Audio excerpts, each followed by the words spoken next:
আমি সবথেকে প্রথমে পুরুলিয়ার দেবতুল্য জনগণকে আমি নমন করে ধন্যবাদ জানাবো কি গত দুদিন আগে মাননীয় প্রধানমন্ত্রী এসেছিলেন এবং তাকে আশীর্বাদ করার জন্য যে জনসমুদ্র ঢল নেমেছিল, বনদেবতারা যেরকম ভাবে গেছিলেন আমরা ভাবতে পারিনি, আমাদের কল্পনার বাইরে ছিল। আর সেই জন্যে পুরুলিয়া জনসাধারণকে আমি প্রণাম জানাই, ধন্যবাদ করি। আজকে গৃহমন্ত্রী সাহেব আমাদের যে পাড়া বিধানসভার সাঁওতালডি আছে, সেই সাঁওতালডিতে ভারতের যশস্বী গৃহমন্ত্রী অমিত ভাই শাহ আসছেন। সেখানেও আমি 12টার সময় পুরুলিয়ার জনসাধারণকে আমন্ত্রণ জানাই তার বক্তব্য শোনার জন্য। আমি এখানে প্রেস করার জন্য বিশেষভাবে বসেছি। আজকে আমাদের মাঝে আমার সঙ্গে আমাদের লোকসভার ইনচার্জ জয়ন্তবাবু, কো ইনচার্জ সুপ্রভাত বাবু, আমাদের জেলা সাধারণ সম্পাদক বিপ্লব বাবু সমেত আপনারা সকলে যারা উপস্থিত আছেন। গতকাল বলরামপুরে ডায়মন্ড হারবারের সাংসদ এবং কয়লা সোনা গরুর যে কারবারি উনি এসেছিলেন। উনি এসে সব থেকে প্রথমে কি বলেছেন আপনারা জানেন। আমি বলতে চাইছি, আমি জ্যোতির্ময় সিং মাহাতো, আমি কে কিংবা আমার কি পরিচয়। উনি অনেক অনেক বড় বড় কথা বলেছেন। আমার প্রথম পরিচয় হচ্ছে আমি মোদিজির একজন সামান্য সিপাহী, ভারতীয় জনতা পার্টির একজন সাধারণ কার্যকর্তা। তার কি পরিচয় আছে? ওনার একটাই পরিচয় আছে, সেটা হচ্ছে পিসিমণির ভাইপো। তাছাড়া তার কোনো পরিচয় নেই এই পশ্চিমবাংলাতে, আমরা সকলেই জানি। উনি অনেক, যতটা নয় তার থেকে অনেক বড় বড় কথা বলে গেছে। আমি এইটুকুই বলতে চাইছি, আমি কারো ভাইপো হিসাবে, কারো ভাগনা হিসাবে, কারো ছেলে হিসেবে রাজনীতিতে আসেনি। আমি সামান্য একজন গরিব কুর্মী পরিবারের ছেলে, যে কি বিজেপির সাধারণ কার্যকর্তা থেকে শুরু করে আজকে লোকসভার সদস্য পর্যন্ত পার্টি আমাকে পৌঁছেছে। পুরুলিয়ার এই জনগণ আমাকে আশীর্বাদ করেছে। উনি অনেক কিছুই বলেছেন।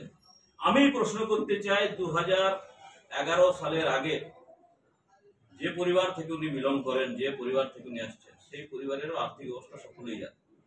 কত বড় লোক ছিল, কত ব্যবসা ছিল, কি ছিল না ছিল সবাই।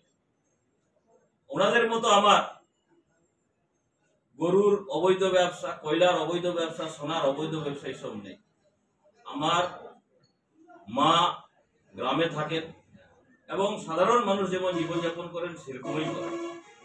আমার মা যদি আমাকে জানতে পারেন কি তাদের মতো গরু, কয়লা, পাথরের কারবার আছে, তো যখনই জানবেন সেই সময় আমার মনে হয় সঙ্গে সঙ্গে আমাকে তর্জপুত্র করে দেবে। আমি দায়িত্ব নিয়ে বলতে পারি, কারণ আমার মাও রাজনীতির সঙ্গে কোনোদিন কোনো সম্পর্ক নেই এবং এই অবৈধ কারবারিদের বিষয় যদি জানে তাহলে তো আমাকে রাজনীতি ছাড়িয়ে দেবে।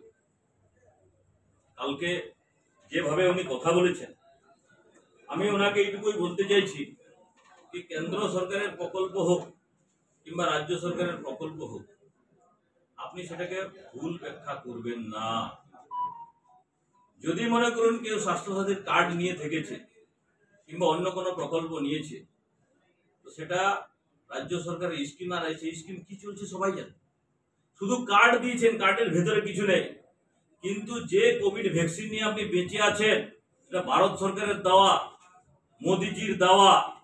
আমরা তো কই আপনাকে বলি, আপনি যে ন্যাশনাল হাইওয়ে দিয়ে 300 কিলোমিটার দূরের থেকে এখানে এসে উল্টো পাল্টো বলছেন, পুরুলিয়ার মানুষকে উত্তক্ত করার চেষ্টা করছে।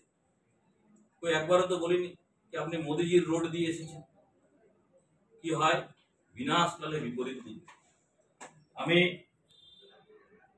আপনাদের কাছে এইটুকুই বলতে চাইছি, উনি আমাকে বলেছেন যে আমি নাকি রাঁচি যাই।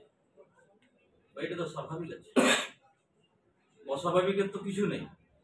আমি যেখানে থাকি, যেখানে আমার বাড়ি, যেখানে পুরুলিয়ার জনগণ থাকে, বর্ডার এরিয়া, ট্রেন ধরতে হোক, আপনার ফ্লাইট ধরতে হোক, আমাদের কাছাকাছি রেলওয়ে স্টেশন কিংবা এরোড্রাম হচ্ছে রাঁচি।